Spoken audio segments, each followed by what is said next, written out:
Begin with a story you will only see here on Action 2 News. Sam Coleman, who was recently hired as the Assistant Superintendent of Instruction by the Oshkosh Area School District, says he believes his race might have been a factor in a local bank's decision to deny him service. In July, Coleman says the bank refused to cash his very first paycheck, even though that check was drawn from that particular bank.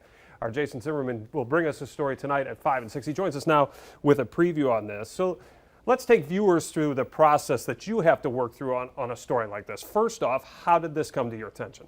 Well, Chris, the Assistant School Superintendent, Sam Coleman, he reached out to me about a week and a half ago, explained the incident. It was a very well-documented email. I mean, he documented exactly what happened. This is going back to July 7th when he had walked into the bank and had this encounter where he was attempting to cash his paycheck drawn on that bank from the Oshkosh School District and was turned away. So he documented all that, plus he included a voicemail that he received from the bank after he filed a complaint for being turned away. Plus, that voicemail led to another meeting he had with bank officials where he sat down with them along with the district superintendent.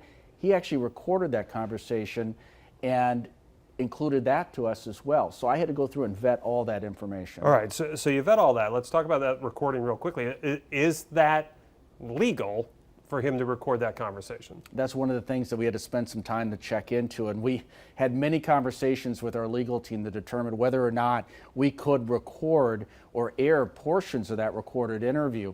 Apparently Wisconsin, being a one-party consent state, makes it legal for us to do that. Other states, you have to have both parties consent. So here in Wisconsin, we're able to include clips from that recorded conversation without the permission of Associated Bank. Okay, and that we will hear some of those clips coming up in the story tonight. Again, your preview is coming up tonight on Action 2 News at 5, some of it, and then the full story will be tonight at 6 o'clock. You've done big investigative stories before in your career. Do you anticipate some type of response to this once this story airs tonight at 6 o'clock? I think that's going to be the big question, is what type of response we're going to get, whether it's from the bank actually making a statement.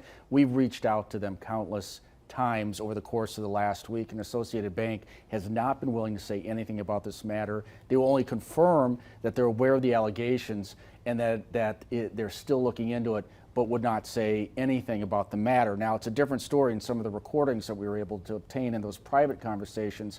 But, you know, there's other things being discussed. There could be fallout from this. You know, we don't know what the nature of the bank's relationship is going to be with the school district even moving forward. Okay. Depending on what happens once the story airs and how people feel about it once they watch it. All right, this story again tonight at 5. We'll have some of the story, and the complete reporting on this will be tonight on Action 2 News at 6. Jason, thanks so much. Looking forward to that.